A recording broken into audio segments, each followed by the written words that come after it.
안녕하십니까. 벌써 또 수업 시간이 다가왔습니다. 자, 오늘은 판화입니다. 판화는 여러분이 잘 아시다시피 판에 색에 찍는 간접 표현이지요.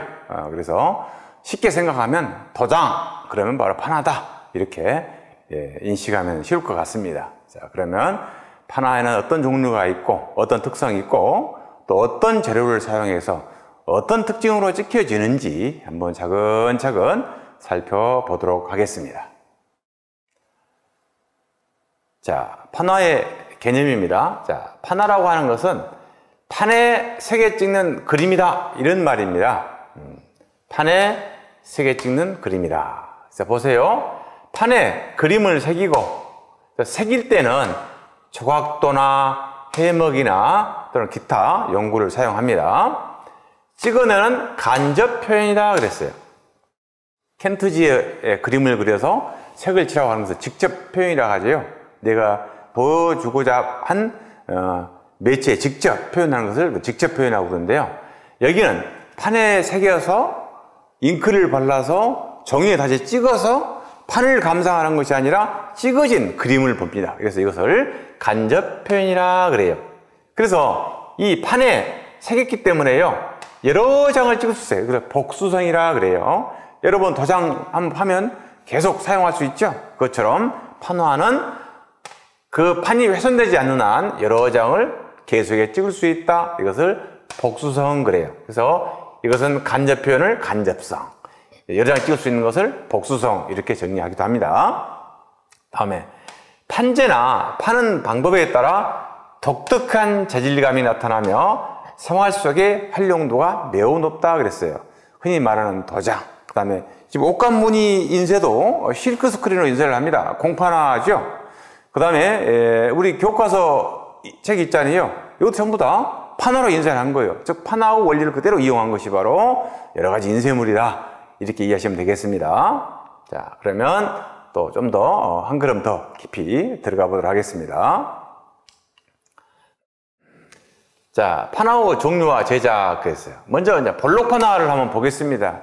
자, 볼록 판화라고 하는 것은 잉크가 어느 부분에 묻혀 찍히느냐에 따라서 볼록 판화, 공판화, 평판화, 공판화 뭐 이렇게 나눠지잖아요. 자, 볼록 판화는 볼록한 부분에 잉크가 묻혀 찍혔다, 볼록 판화. 오목하게 들어간 부분에 잉크가 들어갔다, 오목 판화. 평평한 데 잉크가 묻혔다, 평판화. 판에 구멍을 뚫었다, 뚫을 공짜, 공판화, 이렇게 나눠집니다. 먼저 볼록 판화예요. 여러분 아마 고무 판화, 목 판화 많이 했을 겁니다. 그것이 바로 볼록 판화의 대표입니다. 조각칼 사용하셨죠? 창칼, 끌칼, 둥근 칼, 세모칼, 넓적칼 있잖아요. 이 칼은 또 칼의 모양에 따라서 용도가 다르지요. 이를테면 넓적칼은 넓은 면적을 파낼 때, 세모칼은 가른 선을 긁을 때, 둥근 칼은 굵은 선을 밀어서 새길 때, 세모칼은 글자를 새길 때, 이렇게 조각칼도 생긴 모양에 따라서 용도가 다릅니다. 그래서 그러한 칼의 효과를 잘 살려야 돼요, 볼록 판화는. 그래서 이것을 칼맛이라 그렇습니다. 자, 조각된 판의 볼록한 부분에 잉크를 묻혀내며 음각과 양각에 강한 대비 효과로 선명한 느낌이 난다. 조각그릇 사용에 따라 다양한 효과를 낼 수 있다라고 했습니다. 자, 여기서 음각과 양각입니다. 자, 도장을 딱 찍으면 글자가 빨간색으로 나오잖아요. 이걸 양각이라고 그래요. 반대로 주변이 빨갛게 나오고 글자가 하얗게 나오면 음각이라 그래요. 그래서 음각은 파여 있는 것을 음각이라고 그러고 도드라진 것을 양각이라 그럽니다. 다음에 종류에는 목판화, 나무에 따 하면 목판화, 고무에 하면 고무판화, 리놀륨, 이것도 수지입니다. 수지, 리놀륨 판화. 종이, 두꺼운 종이에다가 칼로 오리거나 또는 붙여서 만든 것을 지판화, 종이판화라 그럽니다. 용구는 조각도 필요하죠. 롤러 뭐예요? 잉크를 바르는 것이 롤러죠. 바렌, 종이를 넣고 문질러 찍는 것을 바렌이라고 그래요. 바렌은 대나무 죽순 껍질 여러 개 뭉쳐서 누르면 적당한 탄성이 있는 좋은 문지르기가 됩니다. 이것을 바렌이라 그래요. 이것으로 제작한다 그랬어요. 자, 그러면 볼록 판화의 제작 과정을 한번 살펴볼까요? 자, 나무판에 반대로 밑그림을 그린다? 왜 그런다? 자, 옳게 찍히기 위해서 그런다. 판원은 좌우가 바뀌어 인쇄되기 때문에 옳게 찍히기 위해서 반대로 밑그림을 그린다. 정확도로 새긴다. 아까 정확도 말했어요. 세모칼, 네모칼, 창칼, 끝칼 이런 게 있다고 했어요. 자, 이런 칼의 용도에 맞게 적당히 골라 사용하면서 멋지게 판을 새깁니다.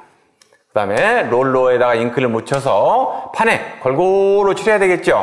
그런 다음에 종이를 넣고 죽순 껍질로 만든 바렌으로 골고루 문지르는데 밖에서부터 안으로 원을 그려가면서 중첩되게 문질러서 찍으면 완성이 됩니다. 이것이 볼록판화 제작 과정이었습니다.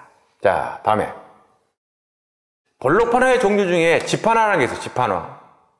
종이판화입니다. 하드보드지 같은 두꺼운 종이를 칼로 오리거나 모양을 오려서 잉크볼라 찍으면 판화가 돼요.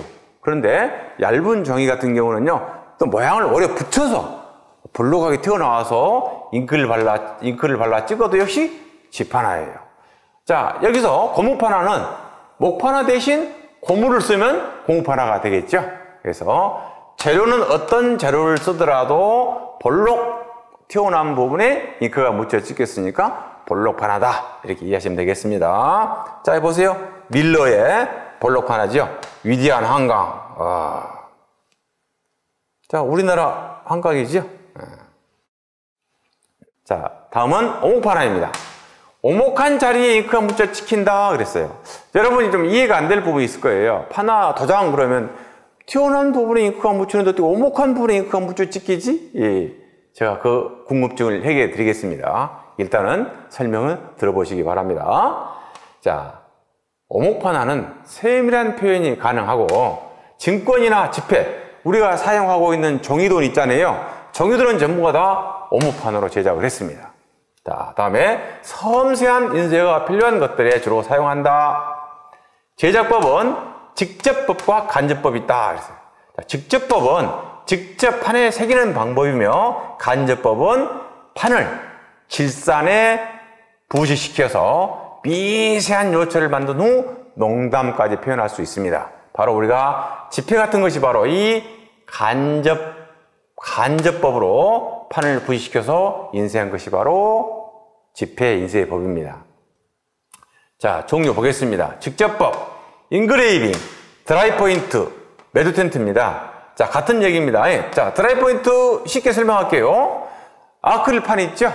아크릴판에다가 송곳으로 막 그림을 새기면 막 흔적이 긁어지겠죠? 그러겠죠? 그 위에다가 잉크를 발라요. 그러면 볼록 튀어나온 부분에 잉크가 묻지 안에 들어갔는데 잉크가 안 묻어요. 그죠? 그러면 잉크를 잘 스퀴즈로 밀어내요. 그리고 윗면에 잉크를 다 닦아내면 볼록 튀어나온 면에 있는 잉크는 다 지워지고 오목하게 들어간 작은 틈 사이에 있는 것만 잉크가 남아요. 그 잉크를 찍어내는 것을 바로 이 드라이 포인트라고 그래요. 드라이 포인트는 부식 단계가 없이 바로 그냥 묘침, 즉 날카로운 송곳으로 새기면 되는 거예요. 마찬가지입니다. 자, 간접법입니다. 애칭. 우리가 동판화 그러면 이 애칭이 가장 통칭이라고 그래요. 포토 애칭, 이것은 우리 그 전자 기판 회로 보면 막 정교하게 돼 있잖아요. 전부 이것은 포토 애칭으로 만듭니다. 이것도 판화의 방법을 응용한 것입니다. 에코틴트 또는 메조틴트 있잖아요. 메조틴트는 자, 직접, 그 다음에 에코틴트는 간접. 다시 말하면 반복해서 부식이라든지 세밀하게 만들어서 찍는 것을 말한다. 용구는요, 로커, 롤렛, 스크래퍼, 바니셔, 니들, 뷰린 등 직접법과 간접법에 따른 다양한 재료를 사용한다 되어 있어요. 자, 그러면 이 용구는 잠시 후에 사진을 보면서 설명해 드리도록 하겠습니다. 자, 이거 스크래퍼예요. 날카로운 송곳같이 생겼어요. 그런데 모양이 약간 다르기 때문에 이름이 다르죠. 롤렛입니다. 롤렛. 깔쭉이에요. 깔쭉이. 여기에 보면요, 미세하게 요철이 뭐라고 그럴까, 모기장처럼 생겼어요. 그런데 튀어나와 있어요. 그것을 문지르면 정교한 그물망처럼 이제 흔적이 생깁니다. 이것을 롤렛이라고 그러고, 로커는요, 여기가 또 막 세밀하게 오돌토로 만들어 있어요. 줄처럼 생겼어요. 그것을 끄집으면 줄이 곱게 쫙쫙 되겠죠. 그러면 가로, 세로, 막 시줄, 날줄로 막 긁어서 이렇게 새겨집니다. 그러면 이 로커가 많이 지나간 데는 많이 파지고, 적게 지나간 데는 적게 파지겠죠. 그럼 많이 지나간 데는 잉크가 많이 먹고, 적게 지나간 데는 잉크가 적게 먹습니다. 그래서 이와 같이 농담 표현이 가능한 거예요. 자, 이것도 역시 뷰린, 버니셔 다 판을 새기는 묘침들입니다. 자, 이 메조틴트 제작 과정입니다. 지금 여기에 구리판이에요. 구리. CU 구리판입니다. 자, 구리판에다가 여기요, 로커로 이 가늘하게 딱 돼 있어요. 로커로 막 문질러요. 이렇게 보면 막 요철이 생기죠. 가로세로 막 긁습니다. 그럼 흔적이 막 나왔어요. 보시면 긁어지죠. 이렇게 긁어 가지고 잉크를 바른 다음에 다시 닦아내면 이 골 사이에 들어있는 잉크는 안 닦아지잖아요. 바로 이 잉크, 골 사이에 있는 잉크가 프레스기라는 압축기를 통해서 압착해서 밀어내면 잉크가 찍힙니다. 그래서 이것이 바로 오목판화의 제작 과정입니다. 자, 드라이 포인트 제작 과정입니다. 드라이 포인트는 아까 같이 질산에 부식을 안 시켜요. 자, 그냥 묘침으로 긁어서 잉크 발라서 닦아내서 프레스기에 찍어내면 끝입니다. 그래서 부식 단계가 없는 것은 드라이 포인트, 부식 단계가 있는 것은 에칭, 이렇게 크게 두 가지로 이해하셔도 됩니다. 자, 보세요. 통판에 철필, 묘침으로 그립니다. 그러면 긁어지겠죠. 잉크를 바릅니다. 잉크를 닦아내면 윗면 튀어나온 부분의 잉크가 닦아지고 작은 홈 사이는 잉크는 그대로 남겠죠. 자, 그 잉크를 제거해요. 그리고 프레스기에 넣고 종이를 넣고요. 종이에다가 약간 스프레이로 물을 묻힌 다음에 스프레이로 돌리면 눌려 찍혀집니다. 보세요. 자, 이게 지금 볼록판화예요. 볼록판화. 볼록 튀어나온 면에 잉크가 묻었는데 이건 오목파인데 잉크가 들어가 있잖아요. 이 주변에 잉크를 다 묻혀가지고 이 잉크를 막 밀어 넣었어요. 이제 스퀴즈를 밀어 넣습니다. 그 다음에 잉크를 닦으면 이 면에 있는 잉크는 다 닦아집니다. 그러나 이 홈에 들어가 있는 잉크는 안 닦아지겠죠.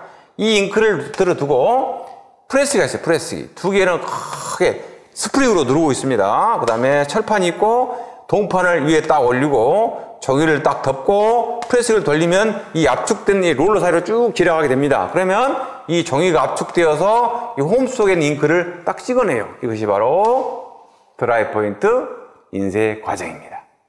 좀 이해가 됩니까? 자, 다음 보겠습니다. 에칭입니다. 자, 방금 우리는 부식을 하지 않는 직접 판에 새겨서 잉크 발라 바로 찍어내는 드라이 포인트를 우리는 방금 배웠습니다. 이번에는 에칭입니다. 자, 이건 좀 전문적인 거예요. 우리가 사용하고 있는 지폐, 증권, 복잡한 건 전부가 다 이 에칭으로 제작을 합니다. 한번 잘 들어보세요. 자, 통판에 방식제, 그리스 기름 종류를 위에 딱 바릅니다. 발라요. 판 위에다가. 아까는 이 동판에다가 그냥 썼잖아요. 그런데 이 동판에다가 기름으로 쫙 페인트, 유성 페인트를 쫙 바른다고 생각하시면 돼요. 기름을 쫙 바릅니다. 자, 그런 다음에 건조가 돼요. 건조가 되면 이 묘칩으로 막 원하는 대로 그림을 새깁니다. 그 다음에 이 새긴 것을 이 질산용액에 넣습니다. 질산용액은 금속을 녹이잖아요. 금속을 녹입니다. 그래서 질산용액에 담그면 구리가 녹겠죠. 그런데 주의할 것이 있습니다. 질산용액은 강질산이 아니라 묽게 만듭니다. 보통 질산용액에 20분에서 30분 정도 부식을 담궈놔요. 그런다 하면 묽어야지 이게 세면 다 녹아버리겠죠. 자, 아까 여기서 페인트를 바른다고 했어요. 유성 페인트를 바른다고 했습니다. 쉽게 말해서 유성 페인트가 도포가 되어 있어요.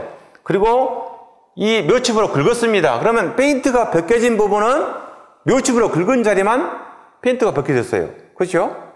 이걸 질산용액에 담그면 어느 부분이 질산용액에 반응하겠습니까? 바로 페인트가 벗겨진 부분에만 질산 용액에 담궈져서 질산이 구리를 녹여냅니다. 그러면 점점 더 녹여내니까 어떻게 되겠습니까? 이게 깊어지겠죠. 그럼 잉크가 더 많이 묻고 진해지는 거예요.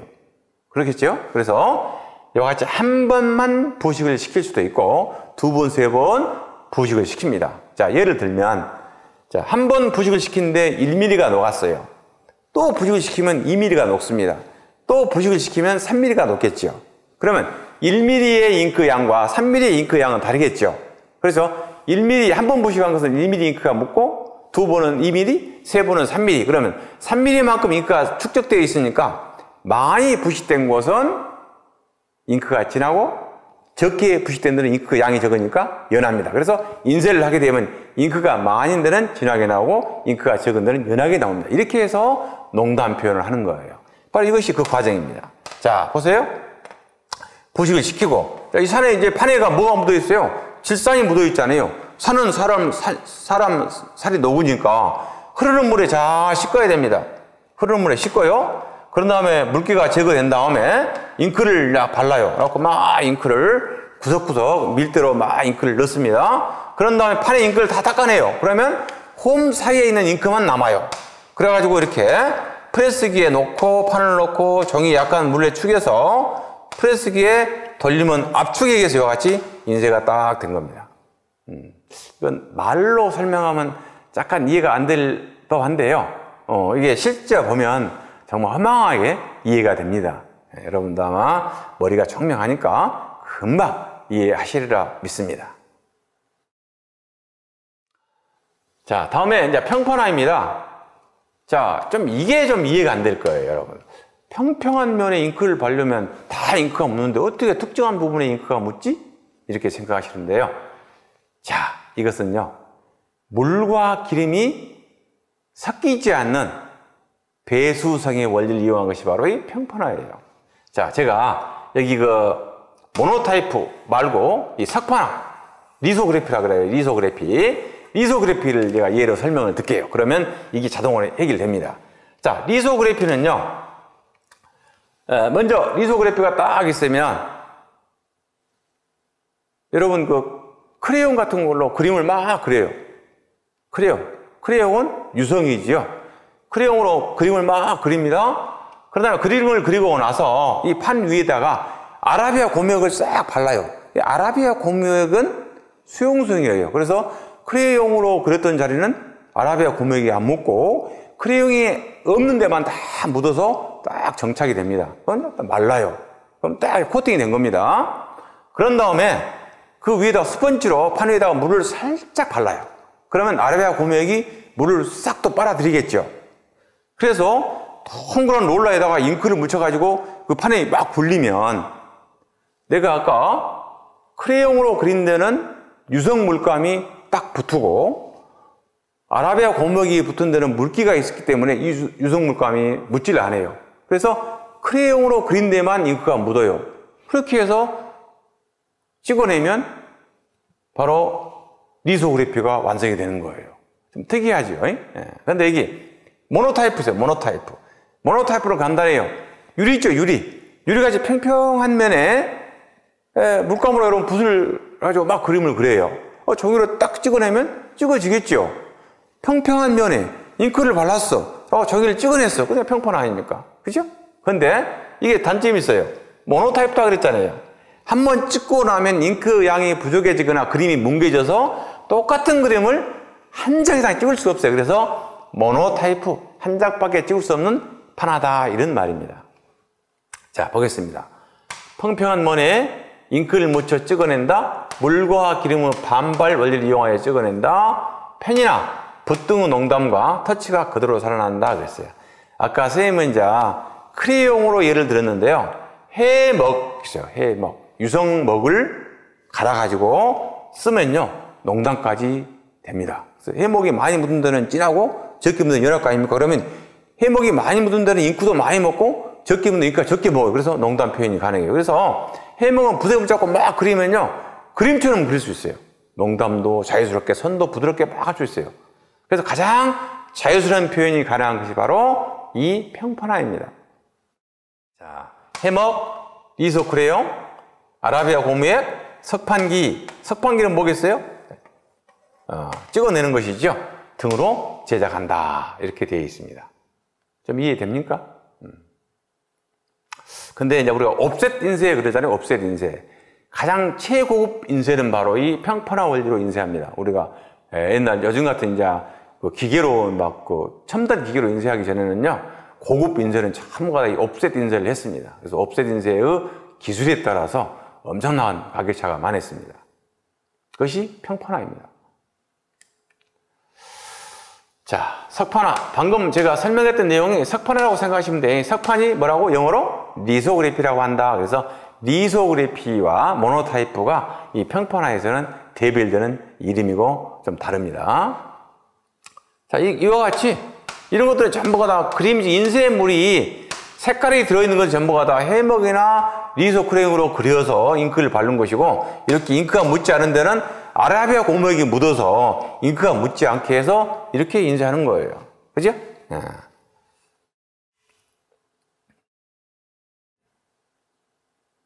자, 그러면 한번 제작 과정을 말로 한번 해볼까요?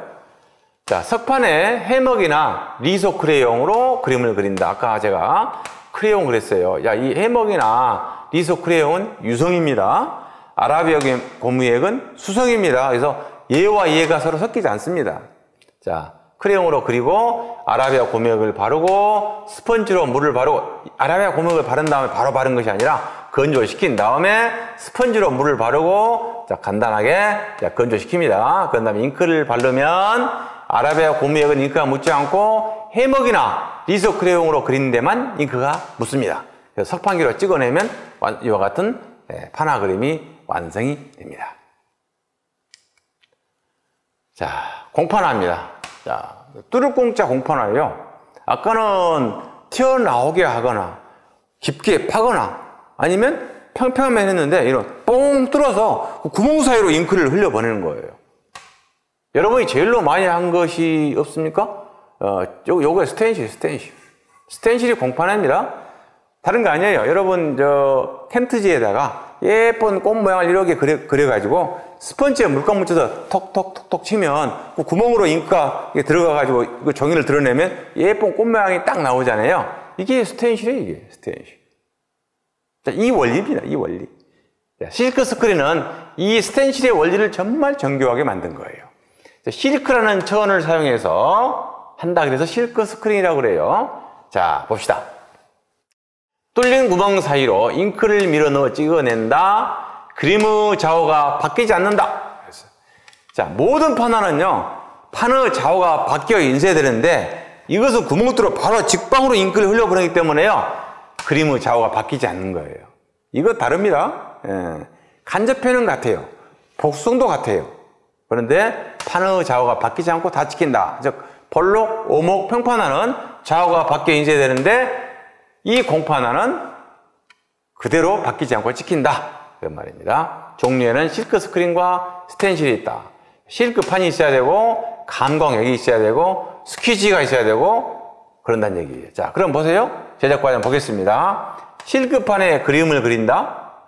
감광액을 바른다. 감광 후 세척한다. 스퀴지로 잉크를 밀어내 찍는다? 도대체 알 수가 없죠. 그래서 제가 여러분들을 이해시키기 위해서 다음 장에 그림을 준비했습니다. 자, 봅시다. 이 틀에다가 안에 하얀 것이 바로 실크입니다. 실크는 뇌고추로 만든 비단 천 아닙니까? 그래서 색깔이 없는 한 천이 시줄과 날줄이 1인치당 시줄과 날줄이 지나가면 구멍이 생기잖아요. 그 구멍 수를 갖다가 목이라 그래요. 보통 일반적으로 쓰는 판화 그러면 공판화 그러면 300목짜리 1인치당 300개의 구멍이 있는 천을 많이 씁니다. 그런데 그보다 훨씬 정교한 실크 스크린 인쇄하고 싶다 그러면 600목짜리를 씁니다. 그럼 훨씬 더 실크가 가늘고 고급이기 때문에 훨씬 비싸겠죠. 자, 천을 딱 씹어서 호치켓으로 딱 사방에 팽 잡아 다녀요. 가지고 호치켓을 박아서 이걸 테이프로 다 칩니다. 복잡해요, 과정이. 그런 다음에 여기 보세요. 보라색 있죠? 이 감광액이에요. 이 감광액은 빛을 보면 반응을 해요. 빛을 안 보면 반응을 안 해요. 반응하면 비누처럼 막을 형성하고 반응을 안 하면 물레에 다 쉽게 내려갑니다. 이렇게 해서 감광액을 고르게 딱 바르고 한 번만 바른 게 아니라 두 번 쭉쭉쭉 한 번에 바게트라는 바게트 스퀴지 바게트 나옵니다. 잉크를 밀어내는 건 스퀴즈고요. 이 감광액을 바른 거는 바게트래요. 바게트에다가 이렇게 슉슉슉 밀어서 고르게 딱 도포를 합니다. 드라이로 슉 말려요. 근데 감광액이라 그랬죠. 그러면 밝은 데서 하면 될까 안 될까? 예, 맞습니다. 안 됩니다. 어두운 데서 해야 돼요. 그렇다고 막 아주 어두운 암시는 아닙니다. 어두운 데서 감광을 딱 바르고 신문지 같은 거 딱 덮어놔야 됩니다. 딱 말린 다음에 이런 밑그림을 그래가지고 딱 놓고 이런 밑그림을 종이로 이렇게 오려도 됩니다. 또는 트레싱지에다가 먹물로 그려도 돼요. 그래가지고 이 위에다 놓고 빛을 딱 쐬요. 햇빛 쐬면 한 30초에서 1분 사이에 하면 됩니다. 그러면 감광이 딱 끝나요. 그런데 햇빛은 강하고 바람도 막 날리고 그러니까 정교하지 못하겠죠. 그래서 감광기를 만들어요. 자, 박스 안에다가 형광등을 많이 놓고 그다 딱 놓고 덮어놓고 형광등을 켭니다. 그러면 보통 10분 정도 두면 고르게 쫙 감광이 됩니다. 그러면 불을 끄고 꺼내가지고 바로 스프레이로 막 이렇게 물을 분사하게 되면요, 이 그림이 그려진 데는 빛을 안 봐서 반응을 안 해가지고 이게 싹 쉽게 내려갑니다. 이런 데는. 그리고 이런 데는요, 햇빛을 봐가지고 코팅이 딱 돼가지고 안 녹아요. 그래서 이 부분만 지금 구멍이 뚫려 있는 거예요. 천 그대로 있는 거예요. 그러면 천 보면 바람 나오잖아요. 바람 나온다는 얘기는 잉크도 나온다는 얘기 아닙니까? 그래서 이 부분은 잉크가 안 나오고 이 부분만 잉크가 나와요. 그래서 여기다 잉크를 쫙 놓고 스퀴지, 잉크를 밀어내는 생고무로 된 각이진 생고무가 있어요. 스퀴지, 잉크 밀대라고 그래요. 스퀴지 이렇게 슉 밀면 잉크가 밀려가고 이 아래가 이와 같이 인쇄가 딱 되는 거예요. 이것이 바로 실크 스크린 공판화입니다. 쌤이 입고 있는 옷도 바로 실크 스크린으로 인쇄한 거예요. 아마 여러분 입고 있는 거의 대부분의 의류들은 자, 전부 실크 스크린으로 인쇄를 했어요. 그러니까 각종 전자제품에 있는 주의사항, 그다음에 볼륨 뭐 써있잖아요. 이런 또 컴퓨터에 있는 자판기 막 자판 숫자 써있잖아요. 가나다라 영어 써있잖아요. 이게 전부가 다 실크 스크린 인쇄한 거예요. 이같이 특수 인쇄에는 실크 스크린을 씁니다. 자, 그래서 실크 스크린 제작 과정까지 설명을 했습니다. 자, 어떻게 이해하셨습니까? 혹시 실크 스크린에 대해서 배우고 싶다라는 욕구가 생기면 쌤한테 오세요. 쌤이 차근하게 설명해 드리고 또 고급진 기술까지 제가 전수해 드릴 용의가 있습니다. 자, 이렇게 인쇄한 거죠. 여러분 그 집에 덮고 자는 이불이나 막 요 같은 데 보면 그림 있잖아요. 다 실크 스크린 인쇄한 거예요. 이건 유명한 앤디 워홀의 실크 스크린 작품이에요. 미키마우스. 앤디 워홀의 작품입니다.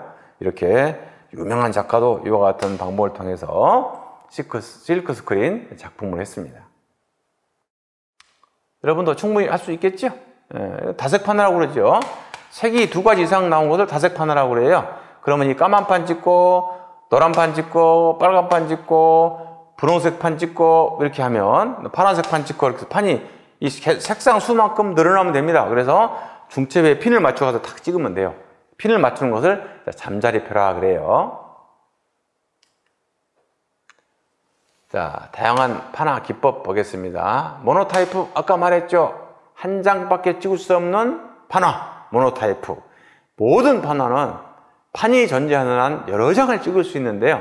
이 모노타이프만 한 장밖에 찍을 수 없습니다. 자, 모노타이프. 자, 평평한 판 위에 물감으로 그림을 그린 후 종이를 덮어 한 장밖에 찍을 수 없는 파나다. 네. 그 다음에 콜라그래프. 판면에 콜라주와 그 위에 잉크 칠해서 찍어낸다. 그러니까 종이판에다가 막 종이 오려 붙이고 뜯어 붙이고 막 꾸게 붙여가지고 막 요철을 만든 다음에 잉크를 발라 찍어내면 콜라그래프다 그 말입니다. 콜라주라는 개념이에요. 그래서 콜라그래프라고 그래요. 다색파나. 자, 색수가 2가지 색 이상이면 다색파나라 그래요. 단색파나는 색이 하나예요. 그러나 다색파나는 색이 2가지 이상이다 그 말이에요. 자, 여러 번 겹쳐 찍으면 혼색 효과를 나타낼 수 있음. 밝은 색부터 어두운 색 순서로 찍는다 되어 있습니다. 그러나 잉크의 밀도가 높고 그 다음에 유성인 경우는 혼색 효과를 낼 수 없는 경우도 있습니다. 자, 직판화. 단단한 물체를 직접 판에 대고 망치 등으로 두들겨 흠집을 내어 찍는다. 저번 때 나이트 등을 찍는 그 기법들이 있었잖아요. 회화에서. 이것처럼 제가 원하는 물건을 나무판에 놓고 팡 두드리면 그 자국이 빵 생기겠죠. 여기 다양한 무늬를 만들어서 그 위에 잉크를 발라 찍어내는 것도 직판화다. 이런 얘기입니다. 자, 아까 스텐실 이야기했어요. 스텐실 제작 과정. 자, 먼저 캔티지에다가 이와 같은 그림을 그립니다. 그 다음에 이 안에를 전부 칼로 파내요. 그죠? 안을 파냅니다. 가지고 캔티지를 넣고 그 위에 이 종이, 어린 종이를 넣고 스펀지에다가 잉크부터 막 두들기죠. 색깔별로 필요한 대로 두들깁니다. 그리고 이 위에 있는 종이를 딱 들으면 이와 같이 딱 찍히잖아요. 이게 스텐실. 다시 말하면 구멍을 뚫어서 잉크를 흘려보내서 좌우가 바뀌지 않는다. 바로 스텐실 공판화입니다. 자, 저는 좀 특이한 목파를 좀 가져와 봤어요. 이게 이제 중국과, 이거 중국 거고 이거 일본 것이에요. 일본 목파는 유명하죠. 예. 우리나라는 뭐 8만 대정도 어떻게 보면 파나 아닙니까? 우리는 더 앞서 있죠. 근데 중국은요, 수인 목판이라 그래가지고요, 이 목판화로 머그 농담까지 표현하는 기술을 발전시켰습니다. 아, 대단합니다. 이거 중국 사람은 무서운 사람들이에요. 이게 중국 공산당이 정권을 잡고, 중국, 소셜리얼리즘을 완성을 합니다. 그럴 때 이 고급진 그림들을 인민 대중들이 널리 감상할 수 있도록 하는 방법이 무엇일까라고 고민한 것이 바로 수인 목판이에요. 그래서 화가들이 멋진 그림을 그리면 그 그림을 선정을 해서 그것을 목판으로 만들어서 찍어서 인민들에게 선물한 거예요. 이것이 바로 수인 목판이에요. 이와 같이 그림을 그리듯 목판화로 만들어서 제가 찍어냈습니다. 그러면 엄청나게 많은 판수가 필요하겠죠. 이 정도 단계까지 와 있습니다. 그래서 아마 중국의 목판화 기술은 세계에서 중국을 따라갈 수가 없어요. 대단한 민족입니다. 우리는 더 대단하죠. 우리가 짱입니다. 자, 이것도 역시, 자, 이 호수에 오리가 있고 나무 가지 풍경을 했습니다. 이것도 있지, 수인목판 정도의 수준은 아닌데, 여기에 비하면 좀 더 농담 효과가 떨어지지만, 이 정도의 기술도 있다. 이 정도의 기술은 또 일본도 있죠. 일본은 이와 같이 무사와 무의, 이런 것들이 많습니다. 그리고 또 이 일본은 그 전쟁에 대한 판화가 많아요. 특히 이 그림들이 바로 보면요, 서양의 새로운 서양화법을 도입해서 적용한 그림들이 많습니다.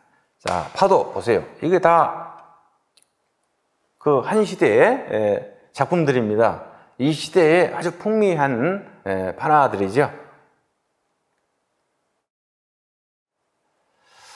자, 판화는 자 찍고 나면 표기를 해요. 다시 말하면 작가 서명을 하잖아요. 근데 서명을 하는데 그림이 하는 것과 약간 달라요. 그래서 보세요. 판화가 가지는 특징인 복수성, 여러 장을 쓸 수 있다. 때문에 판화 작품에는 규정과 원칙이 제시된다. 작가가 스스로 판을 제작해야만 하며 총 몇 수 중 몇 번째. 그 말은 무슨 말이냐면 내가 판화를 팠어요. 그러면 내가 10장을 찍었어. 그러면 이것은 10장 중에 하나 그러면 10-1번이 되는 거예요. 10장 중에 5번 그러면 10-5가 되는 거예요. 이와 같이 넘버링을 한다 그 말입니다. 그런 다음에 제목과 작가의 서명을 연필로 씁니다. 연필로. 다른 것은 붓이나 막 만년필 같은 거 하잖아요. 그래서 반드시 연필로 되어 있어요. 그래서 판화가 이렇게 있으면 판화 밑에가 이렇게 이와 같이 써 있어요. 자, 10-1, 그 다음에 제목, 놀라워요. 그 다음에 서명, 이우철, 땡땡.